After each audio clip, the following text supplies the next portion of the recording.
Yes, assurances from the coach, but definitely it's also, you can say, a little bit of warning, so to speak. Yes, we came up unscathed against Australia, but Brazilians, they also have an eye on the title, so we can't take anything for granted. Both teams are former champions, as you would expect. So if you're playing Brazil at any level, you take them seriously. I guess that was why Cecilia was laughing the other day when they lost. So if you play Brazil any level, under 17, under 20, the only tournament they've not won is the Olympic gold. And they're really looking at that. But under 17, they're former champions. Someone says perhaps it's well, I don't want to use the word curse. Because maybe they've done it all, they've seen it all. Maybe, and Nigeria had something to say about that, because the best there team will always be a blip somewhere, despite all what you might have achieved. And most teams do have them. And no matter what any coach says, everybody wants to win. You might try to be magnanimous, you might praise your opponents, but when you get to the field, you want to win. And I guess Amunike wants to win. And hopefully, we'll be able to do the job on the Brazilians. I think that's our expectations, because if you check, I mean, when you win your quarterfinals games with that kind of gold magic, and you're looking forward to a situation whereby, I mean, the next game is definitely going to be one of your best. And we check, they actually equal the record. I think it was one of the countries that have done this, Japan, in 2011. I mean, they were able to also thrash New Zealand 6-0. So Nigeria equaled that record. Maybe the countries from the that part of the world, the Oceania. Oceania. We talked about the fact that, look, there's something you do, there's something you're good at. We talked about football. I mean, a kid in Nigeria, 2 years old, he wants to play ball. That's the first thing that comes. Well, there's some countries, the first thing is rugby. I mean, there's some countries it's cricket. Baseball. There's some countries it's baseball. American so some countries basketball and all that. So it depends on where it lies. So when it comes to New Zealand and Australia, I think they should focus on their rugby and cricket, because that's what they're really good at. So football is really not as big as we have it over here. So anytime they come for a competition and they're beating sound and clear, it shows that, okay, this other sport, it's not as developed in your country as it is in other countries. Yeah, but we also should add that football is gradually growing in those countries. Although, like Cecilia said, they come to tournaments, they leave tournaments with trailer load of goals but they're gradually. They will get it right. They will get it right. Definitely, they will get it right. So Victor Osimhen, one good one, 7 goals. That's keep scoring. Nice Keep scoring. Just keep scoring. When it matters. I think there's some coaches that can actually do with someone like that. Every coach needs a player like that. Every coach needs a player that. Now I think there's some coaches who are in their need of it right now, like right now. Well, I don't know. Like seriously, right now. But I think every coach needs a goal per game striker. That's the way former England coach, one former England coach put it. That if you have a striker in that mold, a striker that can give you a goal in every game. I mean, if you take care of the other aspects, you're sure. The coach was, the Three Lions coach was referring to Alan Shearer, and he said that's the kind of guy you're sure. Give him 3 chances, he's going to score 1. I'm trying to remember the coach that took them to the 1998 World Cup. I've forgotten his name just now. So you need strikers like that, and I hope Victor just gets to continue doing the job. Okay, all right. So where do we go next? I think we talked a little bit about Iheanacho, earlier, and all that. He's exploited Man City and everything. We talked about the fact that that's someone that we might just actually, need. Now, taking a look at his contribution with Manchester City, do you think he can actually break into the first team right now? Because he comes in as a substitute, and this is the League Cup, of course. He gets to play a full game. Can he really, be the man, for them in every game?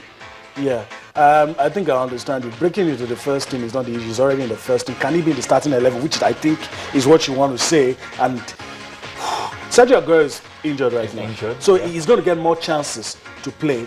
But I think the coach believes in him, and that's what really matters. I think he needs a little bit of time. And he's doing what he should be doing, taking your chances. When you give him the opportunity to do that. The fact that the coach allowed Edin Dzeko to move just shows how much belief he has in Kelechi Iheanacho, and I hope that Kelechi justifies. He's already doing that. If you can play in a team that has Kevin De Bruyne, Wilfred Bodi, if you can play, and you saw them having a chit chat yesterday. Before the game, I told you Ayotunde when we were discussing that. Even before the game, the coach talked about Kelechi Iheanacho. So the coach. There's confidence in him. Yes, the coach. Holds him in high regard. He has regard for him. So I think we as Nigerian fans should be a bit patient, because now I talk Super Eagles, this and that. I would prefer that the young man continues to play in City, continues to score. Because look, you can't ignore this guy. For me, he's already a member of the Super Eagles. It's only a matter of time he will play. But I want the consistency. Don't you think if he gets the invite now, I'm talking about now, I mean, we heard that the list will be coming out this week. You know, the list will be coming out this week for the game against Swaziland and all that. Maybe when he gets a call up to the national team, that can also boost his own career in Manchester City. It will definitely raise your profile. The English Premier League is a place where, you know, if you're not a member of your national team, it's very difficult to even play in the English Premier League, and it's very difficult to move to other clubs. So it's very good. Let's not forget, he's not just coming into the Super League. He always made the last African Nations Championship. He almost made it. He left, you know, probably last minute. So it will raise his profile, you know, but. It raises profile, no doubt, but I don't know the coach's plans. I don't know, but maybe it will be the coach's plan. And you know, talking about the coach, let's talk about the Super Eagles. Game against Swaziland. We're done with Burkina Faso. Did they play football there? I'm talking like Austin now. Well, there was a time, I'm sure 15 years ago, under this present coach was our skipper then. We wanted to play Eritrea, and some of us were saying, we're going to beat them by how many goals, and they took us to a pitch that looked like it was a sandy pitch, and all the professionals we had, we couldn't score.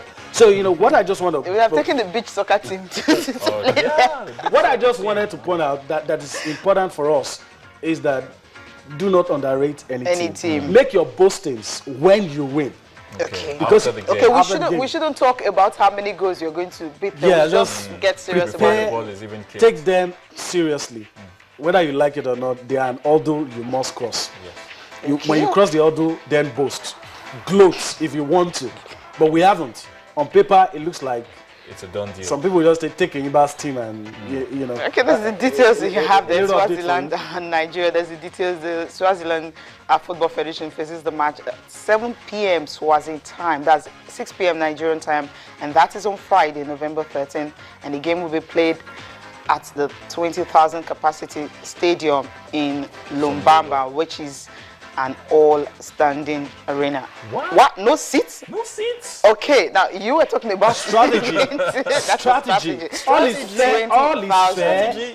Imagine Nigerian fans going there and have to stand all through 90 minutes. All is fair. What about the home fans as well? You just stand and cheer your team to victory. Now, now you're looking at the referees for the game and all that. The one from Benin Republic, and of course you also have another one from Morocco, another one from Zambia.